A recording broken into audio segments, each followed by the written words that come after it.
Hello, कैसे हैं आप सब। मैं आपका मेंटर और आप देख रहे हैं लर्न इंग्लिश विदाउट रूल्स का एक नया और फ्रेश सेशन। जैसा कि आप सबको पता है, बारी है यहाँ पर द हिंदू एडिटोरियल वोकैबुलरी की। सीखेंगे कुछ नए वर्ड्स, बढ़ाएंगे आपके डिक्शनरी में नए शब्दों की संख्या। तो चलिए सेशन की शुरुआत करते हैं। लेकिन उससे पहले जो लोग इस चैनल पर नए हैं और वैसे पुराने लोग जिन्होंने अब तक चैनल को सब्सक्राइब नहीं किया है, प्लीज सब्सक्राइब कर लीजिए। बेल आइकन प्रेस करके नोटिफिकेशन को ऑल पर रखना नहीं भूलेगा, ताकि यहाँ से जो वीडियो अपलोड हो उसकी सूचना आपको मिले और कोई भी सेशन मिस ना हो। लाइक और शेयर करने में कंजूसी नहीं कीजिएगा। साथ में सेशन के दौरान अगर कुछ मन में रह जाता है तो कमेंट में लिख करके आप साझा जरूर करें, उसका आंसर लेकर के हम अगले एपिसोड में जरूर उपस्थित होंगे। चलिए सेशन की शुरुआत करते हैं।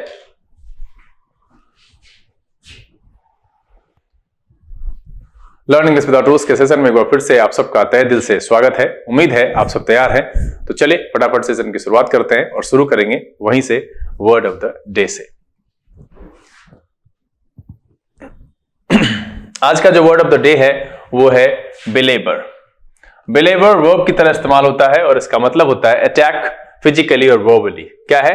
अटैक फिजिकली और वर्बली। दूसरा, आर्ग्यू और discuss a subject in excessive detail, मतलब है अनावश्यक रूप से विस्तार से कहना, किसी बात को बार बार जोर देना। ये दूसरा वाला सेंस है यहाँ पर, है ना। जोर से पीटना, भारी प्रहार करना, बुरी तरह पीटना, लगातार आक्रमण करना, और जैसे कि किस तरीके से, तिरस्कार या उपहास के साथ। तो यहां पर जो बिलेबर है इसका दो सेंस है, अटैक फिजिकली और वर्बली। असैल एक शब्द मैंने पढ़ाया था, वो उसी अर्थ में हम बिलेबर का इस्तेमाल करते हैं। अटैक फिजिकली और वर्बली, आर्ग्यू और डिस्कस इन एक्सेसिव डिटेल, मतलब किसी भी चीज पर एक्सेसिव डिटेल में बात करना, वही अनावश्यक रूप से विस्तार से कहना, किसी को बार बार जोर देना, किसी बात को जोर से पीटना, भारी प्रहार करना, बुरी तरह पीटना, लगातार आक्रमण करना, जैसे कि तिरस्कार या उपहास के साथ। इस अर्थ में हम बिलेबर का प्रयोग करते हैं। सिनोनिम की बात करें, beat, hit, strike, smack and batter. क्या हो जाएगा? Beat, hit, strike, smack and batter. Antonym की बात करें, प्रेज, कमेंड एंड कॉम्प्लीमेंट। क्या हो जाएगा? प्रेज, कमेंड एंड कॉम्प्लीमेंट एक अर्थ में बिलेबर के एंटोनिम के तौर पर प्रयोग किया जा सकता है। तो आज का जो वर्ड ऑफ द डे है बहुत ही आसान शब्द है। यहां पर लेबर शब्द से आप याद रख सकते हैं। बिलेबर मतलब होता है अटैक फिजिकली और वर्बली, आर्ग्यू और discuss in excessive detail. Synonym की बात करें, beat, hit, strike, smack and batter. Praise, commend and compliment इसके एंटोनिम के तौर पर प्रयोग करेंगे। एग्जांपल देख लेते हैं। There is no need to belabour the point. क्या है? There is no need to belabour the point. चलिए सेशन में आगे बढ़ते हैं और आज का जो पहला वर्ड है वो है टिपिफाई। टिपिफाई वर्ब की तरह प्रयोग होता है, और मैं आपकी जानकारी के लिए बता दूं कि जिस शब्द के अंत में FY लगा हुआ होता है, एग्जेम्पलीफाई, रेक्टिफाई, ग्लोरीफाई, वेरीफाई, सब वर्ब होते हैं। अधिकांशतः टिपिफाई यहां पर वर्ब की तरह प्रयोग होता है। To be a typical mark और एग्जाम्पल ऑफ समबडी और समथिंग, प्रतीक, मिसाल होना, प्रतिनिधित्व करना, किसी व्यक्ति या वस्तु का प्रतीक चिन्ह। इसके लिए हम टिपिफाई शब्द का इस्तेमाल करते हैं। सिनोनिम की बात करें, एपिटोमाइज, एग्जेम्पलीफाई एंड पर्सोनिफाई। क्या हो जाएगा? एपिटोमाइज, एग्जेम्पलीफाई एंड पर्सोनिफाई। एंटोनिम मुझे यहां पर कुछ ऐसा दिखा नहीं। टिपिफाई का मतलब होता है टू बी टिपिकल मार्क और एग्जाम्पल ऑफ समबडी और समथिंग, प्रतीक या मिसाल होना, प्रतिनिधित्व करना, किसी व्यक्ति या वस्तु का प्रतीक चिन्ह, उसको हम कहते हैं टिपिफाई। एग्जाम्पल देख लेते हैं। This film typified the Hollywood westerns of that time. क्या है? This film typified the Hollywood westerns of that time. तो यहां पर इस सेशन का पहला शब्द है typify, to be a typical mark और एग्जाम्पल ऑफ समबडी और समथिंग। चलिए अगला जो शब्द है ये है पॉसिटी। पॉसिटी नाउन की तरह इस्तेमाल होता है और इसका मतलब होता है less than enough of something या टू लिटिल। क्या है? Less than enough of something या टू लिटिल। इस अर्थ में हम पॉसिटी शब्द का प्रयोग करते हैं। संख्या या गुणवत्ता की बात कर रहे हैं, पर्याप्त से कम, थोड़ा, कुछ या कम, इस अर्थ में हम पॉसिटी का प्रयोग करते हैं। सिनोनिम की बात करें, स्कार्सिटी, डर्थ एंड डिफिशियंसी। क्या हो जाएगा? Scarcity, dearth and deficiency. Antonym की बात करें, एबंडेंस, एडिक्वेसी एंड प्लेंटी। क्या है? एबंडेंस, एडिक्वेसी एंड प्लेंटी एक अर्थ में पॉसिटी के एंटोनिम के तौर पर प्रयोग किया जा सकता है। इस पेज का जो दूसरा शब्द है वो है पॉसिटी, less than enough of something और टू लिटिल। इस अर्थ में हम पॉसिटी का प्रयोग करते हैं। पर्याप्त से कम, थोड़ा, कुछ या कम, इस अर्थ में हम पॉसिटी का प्रयोग करते हैं। सिनोनिम की बात करें, scarcity, dearth and deficiency. Antonym की बात करें, abundance, adequacy and plenty. Example देख लेते हैं। There is a paucity of information on the ingredients of many cosmetics. क्या है? There is a paucity of information on the ingredients of many cosmetics. पहला page, दो शब्द, पहला typify, to be a typical mark और example of somebody और something, प्रतीक चिन्ह या मिसाल होना, प्रतिनिधित्व करना। Paucity, less than enough of something या टू लिटिल, पर्याप्त से कम, थोड़ा, कुछ कम। गुणवत्ता और संख्या के आधार के लिए हम पॉसिटी शब्द का प्रयोग करते हैं। चलिए अगला जो शब्द है वो है इनडिसीजन। ये नाउन की तरह प्रयोग होता है। इनडिसीजन का मतलब है the state of being unable to decide. Indecision का क्या मतलब है? The state of being unable to decide मतलब है कि निश्चय या निर्णय न कर सकने की स्थिति, अनिश्चय या अनिर्णय की स्थिति जो होती है उसको हम कहते हैं इनडिसीजन। सिनोनिम की बात करें, अनसर्टेनिटी, हेजिटेशन एंड वैसिलेशन। क्या हो जाएगा? अनसर्टेनिटी, हेजिटेशन एंड वैसिलेशन एक अर्थ में इनडिसीजन के सिनोनिम के तौर पर प्रयोग किया जाएगा।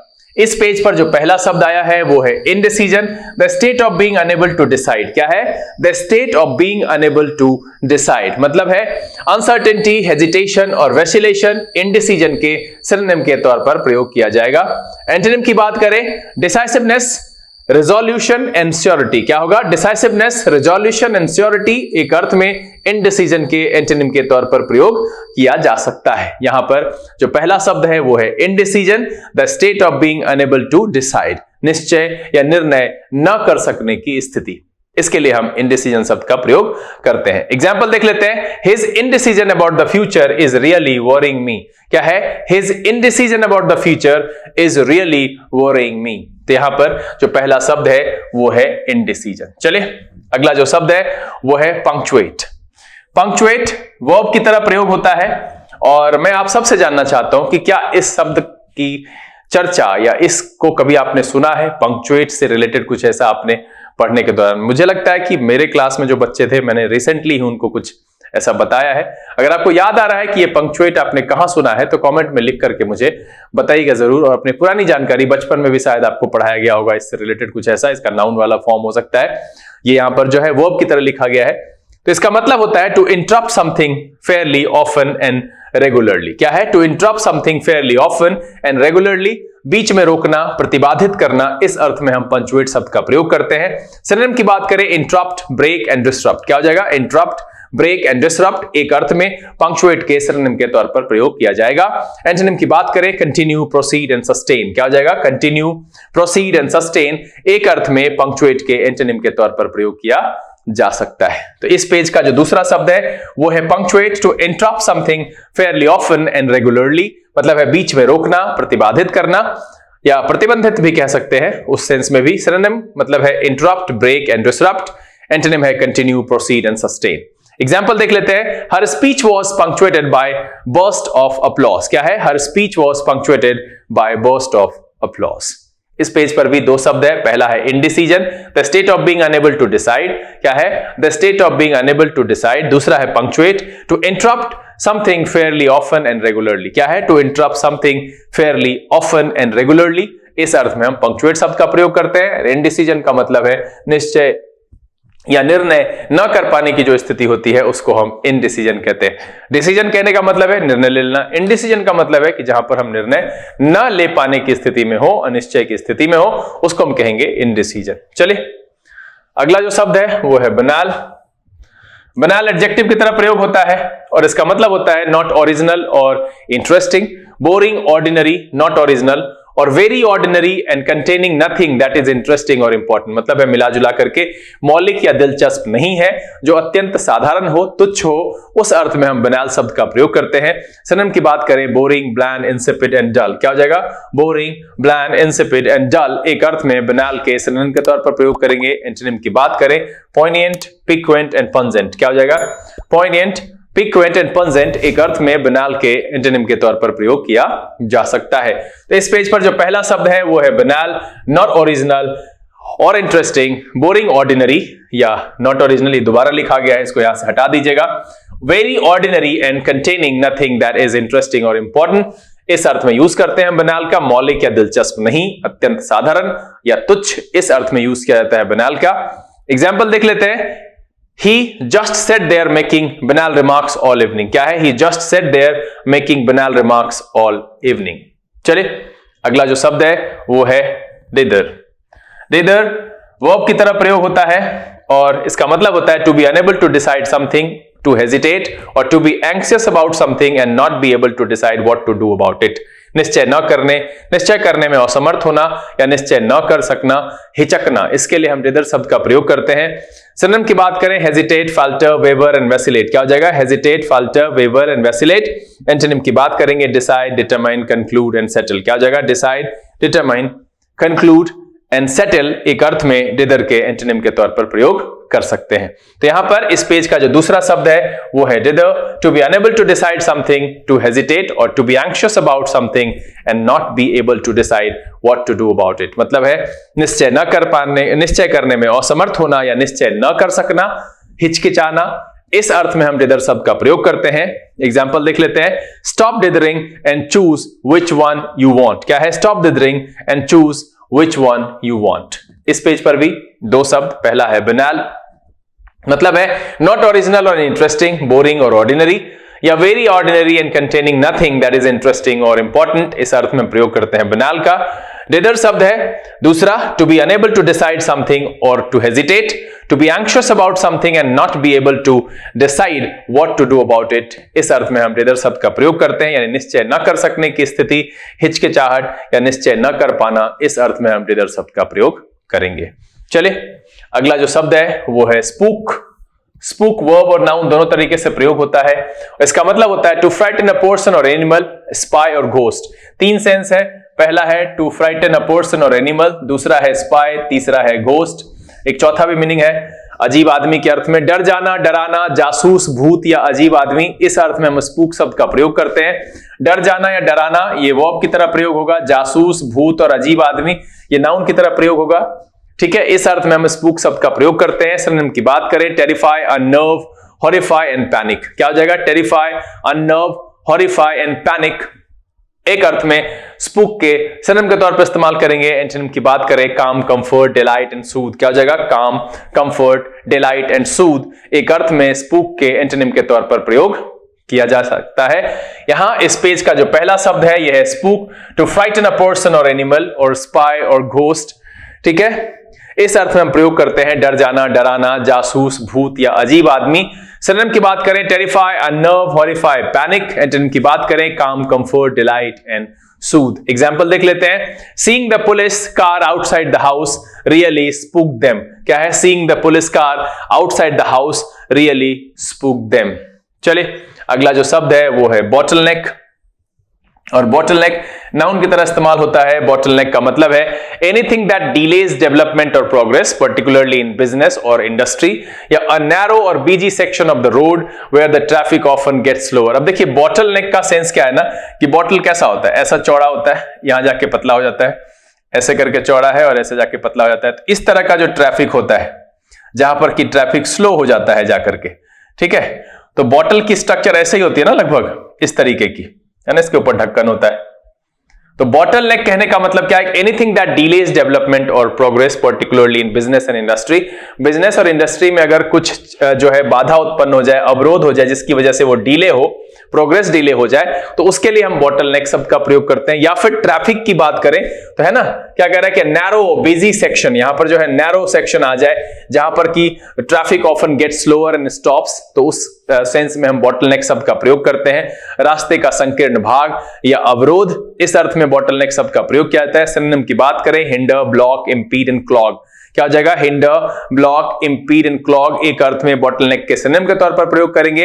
एंटोनिम की बात करें, कंटिन्यू, परसिस्ट एंड प्रोसीड, क्या हो जाएगा? कंटिन्यू, परसिस्ट एंड प्रोसीड एक अर्थ में बॉटलनेक के एंटोनिम के तौर पर प्रयोग किया जा सकता है। तो यहां पर जो दूसरा शब्द है वो है bottleneck, anything that delays development और प्रोग्रेस, पर्टिकुलरली इन बिजनेस और इंडस्ट्री, या अ नैरो और busy section of road where the traffic often gets slower and stops, इस अर्थ में हम बॉटलनेक शब्द का प्रयोग करते हैं। रास्ते का संकीर्ण भाग या अवरोध, इस अर्थ में बॉटलनेक शब्द का प्रयोग किया जाता है। एग्जाम्पल देख लेते हैं, bureaucratic bottleneck delayed the project start. क्या है? Bureaucratic bottleneck delayed the project start. अब यहां पर इस पेज पर भी दो शब्द, पहला है spook, to frighten a person और एनिमल, या स्पाई और घोस्ट। मतलब है डर जाना, डराना, जासूस, भूत या अजीब आदमी, इस अर्थ में हम स्पूक शब्द का प्रयोग करते हैं। दूसरा है bottleneck, anything that delays development और प्रोग्रेस पर्टिकुलरली इन बिजनेस और इंडस्ट्री और a narrow busy section of road where the traffic often gets slower and stops, यानी कि रास्ते का संकीर्ण भाग या अवरोध, इस अर्थ में हम बॉटलनेक शब्द का प्रयोग करते हैं। चले अगला जो शब्द है वो है ऑर्डिनरी। ऑर्डिनरी एडजेक्टिव की तरह प्रयोग होता है और इसका मतलब होता है बैड टेम्पर्ड और डिफिकल्ट टू डील विद। क्या है? बैड टेम्पर्ड और डिफिकल्ट टू डील विद, इस अर्थ में हम ऑर्डिनरी शब्द का प्रयोग करते हैं, यानी कर्कश और बदमिजाज। क्या हो? कोई भी बैड टेम्पर्ड हो and difficult to deal with, जिससे कि झेल पाना, डील करना मुश्किल हो, उसके लिए हम ऑर्डिनरी शब्द का प्रयोग करते हैं। सिनोनिम की बात करें, ग्रॉची, ग्रम्पी एंड क्रैंकी। क्या हो जाएगा? ग्रॉची, ग्रम्पी एंड क्रैंकी एक अर्थ में ऑर्डिनरी के सिनोनिम के तौर पर प्रयोग करेंगे। एंटोनिम की बात करें, एमिएबल, बेनाइन एंड फ्रेंडली। क्या हो जाएगा? एमिएबल, बेनाइन एंड फ्रेंडली एक अर्थ में ऑर्डिनरी के एंटोनिम के तौर पर प्रयोग किया जा सकता है। तो यहां पर इस पेज का जो पहला शब्द है वो है ऑर्डिनरी, बैड टेम्पर्ड और डिफिकल्ट टू डील विद, यानी कर्कश और बदमिजाज, इस अर्थ में हम ऑर्डिनरी शब्द का प्रयोग करते हैं। एग्जाम्पल देख लेते हैं, he is ordinary and opinionated but he doesn't lie. क्या है? He is ordinary and opinionated but he doesn't lie, मतलब क्या है? ऑर्डिनरी है और ओपिनियनेटेड है बट वो झूठ नहीं बोलता है। तो ऑर्डिनरी यहां पर पहला शब्द है, बैड टेम्पर्ड और डिफिकल्ट टू डील विद। चलिए अगला जो शब्द है वो है डायर। डायर एडजेक्टिव की तरह प्रयोग होता है और इसका मतलब होता है वेरी बैड और सीरियस और एक्सट्रीम या टेरेबल, भयानक, गंभीर या दारुण। क्या है? वेरी बैड और सीरियस और एक्सट्रीम या टेरेबल, इस अर्थ में हम डायर शब्द का प्रयोग करते हैं। सिनोनिम की बात करें, terrible, dreadful, awful and grim. क्या हो जाएगा? Terrible, dreadful, awful and grim एक अर्थ में डायर के सिनोनिम के तौर पर प्रयोग करेंगे। एंटोनिम की बात करें, काम, माइल्ड, पॉजिटिव एंड जॉयस। क्या हो जाएगा? काम, माइल्ड, पॉजिटिव एंड जॉयस एक अर्थ में डायर के एंटोनिम के तौर पर प्रयोग कर सकते हैं। तो इस पेज का जो दूसरा शब्द है वो है डायर, वेरी बैड और सीरियस और एक्सट्रीम या टेरेबल, इस अर्थ में हम डायर का प्रयोग करते हैं, भयानक, गंभीर या दारुण। एग्जाम्पल देख लेते हैं, he gave dire warning that an earthquake was imminent. क्या है? He gave dire warning that an earthquake was imminent. इस पेज का भी दो शब्द, पहला है ऑर्डिनरी, बैड टेम्पर्ड और डिफिकल्ट टू डील विद, और दूसरा है डायर, वेरी बैड, सीरियस और एक्सट्रीम या टेरेबल। डायर का मतलब है भयानक, गंभीर या दारुण, और ऑर्डिनरी का मतलब है कर्कश और बदमिजाज। दोनों एडजेक्टिव की तरह प्रयोग किया जाता है। चलिए अगला जो शब्द है वो है लैंग्विश। लैंग्विश वर्ब की तरह प्रयोग होता है और इसका मतलब है to be forced to stay somewhere और suffer something unpleasant for a long time.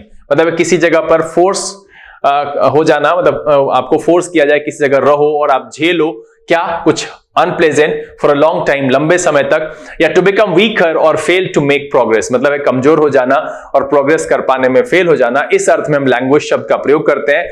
कष्ट में रहना, दुर्बलता में जीना, गिरना या कम होना, इस अर्थ में लैंग्वेज शब्द का प्रयोग किया जाता है। इस पेज का पहला शब्द है languish, to be forced to stay somewhere और suffer something unpleasant for a long time और टू बिकम वीकर और फेल टू मेक प्रोग्रेस, इस अर्थ में हम प्रयोग करते हैं लैंग्वेज का। सिनोनिम की बात करें, weaken deteriorate and decline. क्या हो जाएगा? Weaken deteriorate and decline एक अर्थ में लैंग्वेज के सिनोनिम के तौर पर प्रयोग कर सकते हैं। एंटोनिम की बात करें, थ्राइव, फ्लोरिश एंड रिक्यूपरेट। क्या हो जाएगा? थ्राइव, फ्लोरिश एंड रिक्यूपरेट एक अर्थ में लैंग्वेज के एंटोनिम के तौर पर प्रयोग किया जा सकता है। एग्जाम्पल देख लेते हैं, कह रहा द शेयर प्राइस लैंग्वेज्ड एट 102 पैसे। क्या है? द शेयर प्राइस लैंग्वेज्ड एट 102 पैसे। चलिए अगला जो शब्द है वो है प्रेरोगेटिव।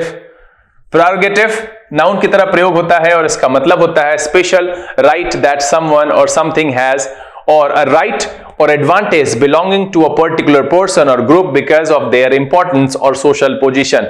मतलब है विशेषाधिकार। अब विशेषाधिकार क्या है? समाज में कुछ पदवी, मान्यताएं और पोजीशन के हिसाब से जो किसी को कोई विशेष अधिकार होता है, जैसे किसी को शिक्षा का विशेष अधिकार होता है, किसी को समाज में कहीं पर भी कुछ भी कर देने का विशेष अधिकार होता है, उसके लिए हम प्रेरोगेटिव शब्द का प्रयोग करते हैं। स्पेशल राइट दैट समवन और समथिंग हैज, और अ राइट और advantage belonging to a particular person और group because of their importance और सोशल पोजीशन, इस अर्थ में यूज करते हैं विशेषाधिकार, प्रेरोगेटिव। सिनोनिम की बात करें, प्रिविलेज, एडवांटेज एंड अथॉरिटी। क्या हो जाएगा? प्रिविलेज, एडवांटेज एंड अथॉरिटी एक अर्थ में प्रेरोगेटिव के सिनोनिम के तौर पर प्रयोग करेंगे। एंटोनिम की बात करें, ऑब्लिगेशन, ड्यूटी एंड रिक्वायरमेंट। क्या हो जाएगा? ऑब्लिगेशन, ड्यूटी एंड रिक्वायरमेंट एक अर्थ में प्रेरोगेटिव के एंटोनिम के तौर पर प्रयोग किया जा सकता है। तो इस पेज पर जो दूसरा शब्द है वो है prerogative, a special right that someone और something has, or a right or advantage belonging to a particular person or group because of their importance or social position, मतलब है विशेषाधिकार। एग्जाम्पल देख लेते हैं। In many countries, education is still the prerogative of the rich। क्या है? In many countries, education is still the prerogative of the rich। पहले India में भी हुआ करता था, है ना, कि एजुकेशन जो था वो कुछ अमीर लोगों का ही विशेषाधिकार था। यहां पर भाई गरीब लोग उस तरीके से पढ़ नहीं पाते थे, बट अभी स्थिति बेहतर क्या है, अच्छी हो चुकी है। सब लोग पढ़ सकते हैं अगर पढ़ने की इच्छा हो तो, है ना। तो इस पेज पर भी दो शब्द, पहला है languish, to be forced to stay somewhere और suffer something unpleasant for a long time और बिकम वीकर और फेल टू मेक प्रोग्रेस, मतलब है कष्ट में रहना, दुर्बलता में जीना, गिरना या कम होना। इस अर्थ में हम लैंग्वेज का प्रयोग करते हैं। दूसरा है prerogative, a special right that someone और समथिंग हैज, और अ राइट और advantage belonging to a particular person और group because of their importance और सोशल पोजीशन। इस अर्थ में प्रेरोगेटिव यानी विशेषाधिकार के अर्थ में प्रेरोगेटिव शब्द का प्रयोग करते हैं। चले अगला जो शब्द है वो है रेक। रेक शब्द वर्ब और नाउन दोनों तरीके से इस्तेमाल होता है और इसका मतलब होता है टू डिस्ट्रॉय बैडली और destroy something. A person who is described as a wreck is in bad physical और मेंटल कंडीशन। मतलब अगर हम किसी इंसान को भी रेक की तरह डिस्क्राइब कर दें, मतलब है रोगी व्यक्ति की बात कर रहे हैं, फिजिकली और मेंटली वो गुड कंडीशन में नहीं है, तो उसको रेक कहते हैं। ऐसे रेक का कबाड़ के अर्थ में भी प्रयोग होता है ना। तो यहां पर क्या कह रहा है? टू डिस्ट्रॉय बैडली मतलब है बर्बाद करना, नष्ट कर देना। रोगी व्यक्ति, ये जो मैंने दूसरा वाला मीनिंग दिया है, और मलवा भी इस अर्थ में भी रेक शब्द का प्रयोग करते हैं, चूंकि ये नाउन और वर्ब दोनों तरीके से प्रयोग होता है। तो इस पेज पर जो आने वाला पहला शब्द है वो है रेक, टू डिस्ट्रॉय बैडली और डिस्ट्रॉय समथिंग। या फिर a person who is described as a wreck is in a bad physical और मेंटल कंडीशन, या मलवा के अर्थ में प्रयोग करते हैं। सिनोनिम की बात करें, वेंडलाइज, सबोटाज एंड डिमोलिश। क्या हो जाएगा? वेंडलाइज, सबोटाज एंड डिमोलिश एक अर्थ में रैक के एंटोनिम के सिनोनिम के तौर पर प्रयोग करेंगे ना। हाँ, वेंडलाइज, सबोटाज एंड डिमोलिश, क्योंकि ये बर्बाद करने का ही अर्थ है, देता है तीनों का तीनों, तो ये रैक का सिनोनिम हो जाएगा। एंटोनिम की बात करें, बिल्ड, कंस्ट्रक्ट, असिस्ट एंड मेंड। क्या हो जाएगा? बिल्ड, कंस्ट्रक्ट, असिस्ट एंड मेंड एक अर्थ में रैक के एंटोनिम के तौर पर प्रयोग किया जाएगा। एग्जाम्पल देख लेते हैं। The explosion wrecked one house and shattered nearby window। क्या है? The explosion wrecked one house and shattered nearby window। चले अगला जो शब्द है वो है errand। errand नाउन की तरह प्रयोग होता है और इसका मतलब होता है job that you do for someone that involves going somewhere to take a message, to buy something, deliver goods etcetera. errand का मतलब है कि आप किसी के लिए कोई जॉब कर रहे हो जिसमें क्या इन्वॉल्व है, कहीं पर जाना, किसी मैसेज को लाना, या कुछ खरीदना, कुछ खरीद कर लाना, या कुछ डिलीवर करना। इस अर्थ में हम errand शब्द का प्रयोग करते हैं। किसी को कुछ देने, किसी के लिए कुछ लाने के लिए की गई यात्रा, जैसे खरीदारी वगैरह या मैसेज वैसेज लाने के लिए जो हम यात्रा करते हैं उसको errand शब्द कहते हैं। सिनोनिम की बात करें, job, task, duty and mission एक अर्थ में errand के सिनोनिम के तौर पर प्रयोग किया जा सकता है। Job, duty, task and mission एक अर्थ में errand के सिनोनिम के तौर पर प्रयोग किया जा सकता है। एंटोनिम यहां पर संदर्भ में कुछ ऐसा समझ में नहीं आया, रहने दिया। अगर कुछ ऐसा लगेगा इसके अपोजिट में तो आप खुद चुन सकते हैं, आप समझते हैं अब बखूबी। तो यहां पर इस पेज पर जो दूसरा शब्द है वो है errand, a job that you do for someone that involves going somewhere to take a message or to buy something, deliver goods, etc। यानी आप किसी दूत की तरह कहीं पर जाते हैं, किसी के लिए कोई काम करने के लिए जाते हैं, चाहे वो कुछ खरीदने के लिए हो, कोई मैसेज लाने के लिए हो, या कुछ डिलीवर करने के लिए हो, उस अर्थ में हम errand शब्द का प्रयोग करते हैं। सिनोनिम क्या है? Job, task, duty and mission. Example देख लेते हैं। he often runs errands for his grandmother। क्या? he often runs errands for his grandmother। इस पेज पर भी दो शब्द, पहला है wreck, to destroy badly or destroy something। a person who is described as a wreck is in bad physical or mental condition, यानी है बर्बाद करना, नष्ट कर देना, रोगी व्यक्ति या मलवा। इस अर्थ में हम wreck शब्द का प्रयोग करते हैं। दूसरा है errand, a job that you do for someone that involves going somewhere to take a message, to buy something, deliver goods, मतलब है कुछ लेने के लिए, देने के लिए, कुछ खरीदने के लिए, या कुछ डिलीवर करने के लिए की गई यात्रा, उसको हम कहते हैं errand। चले सेशन का जो आखिरी शब्द है वो एक फ्रेजल वर्ब है, bow out। ठीक है, bow out, to leave a job or stop doing an activity usually after a long time, or to give up something, or to decide not to do something that you were considering doing। मतलब है अवकाश लेना या नाम वापस लेना, कुछ करना छोड़ देना। इस अर्थ में हम इस फ्रेजल वर्ब बा आउट का प्रयोग करते हैं। टू लीव अ जॉब और stop doing an activity usually after a long time, अवकाश लेना, छोड़ देना, नाम वापस लेना। टू गिव अप समथिंग और to decide not to do something that you were considering doing, मतलब है जो आप ये कंसिडर किए जाते हैं कि आप ये करेंगे, उसको नहीं करना, ये डिसाइड करना कि अब नहीं करना, यानी छोड़ देना, नाम वापस लेना, अवकाश लेना। इस अर्थ में हम इस फ्रेजल वर्ब बॉ आउट शब्द का प्रयोग करते हैं। सिनोनिम की बात करें, quit, withdraw and drop out. क्या हो जाएगा? Quit, withdraw and drop out एक अर्थ में बॉ आउट के सिनोनिम के तौर पर प्रयोग करेंगे। एंटोनिम की बात करें, continue, join, remain and stay. क्या हो जाएगा? Continue, join, remain and stay एक अर्थ में बॉ आउट के एंटोनिम के तौर पर प्रयोग किया जा सकता है। एग्जाम्पल देख लेते हैं। He said he was bowing out of the race for senator. क्या है? He said he was bowing out of the race for senator. तो यहां पर इस सेशन का, इस पेज का पहला, सेशन का आखिरी शब्द है एक फ्रेजल वर्ब bow out, मतलब होता है टू लीव अ जॉब और stop doing an activity usually after a long time, और टू गिव अप समथिंग और to decide not to do something that you were considering doing, यानी अवकाश लेना, नाम वापस लेना, त्याग देना, छोड़ देना। इस अर्थ में हम इस फ्रेजल वर्ब bow out शब्द का प्रयोग करते हैं। उम्मीद है कि आज के सेशन में वर्ड ऑफ द डे को मिलाकर के कुल जो 16 शब्द रखे गए, सबके सब नए थे, मजेदार थे, पढ़ करके बहुत मजा आया। इस सेशन ने आपको बोर नहीं किया और बहुत कुछ सीखने के लिए मिला। और फाइनली ये वीडियो पसंद आया, अगर ये वीडियो अच्छा लगा आप इसको लाइक कर दीजिए। अब तक चैनल सब्सक्राइब नहीं किया है तो प्लीज सब्सक्राइब कर लीजिएगा। बेल आइकन प्रेस करके नोटिफिकेशन को ऑल पर रखना नहीं भूलेगा, ताकि यहाँ से जो वीडियो अपलोड हो उसकी सूचना आपको मिले और कोई भी सेशन मिस ना हो। समय यहाँ से बिता लेने का, बहुत जल्द इस तरह के एपिसोड के साथ फिर आपके सामने उपस्थित होंगे। तब तक के लिए आप घर में रहिए, अपना और अपने परिवारजनों का ख्याल रखिए, खुश रहिए, मस्त रहिए, लेकिन पढ़ते लिखते जरूर रहिएगा। Learn English without rules kitchen से this is BK Singh signing off. Keep reading, keep practicing. Thank you, God bless you.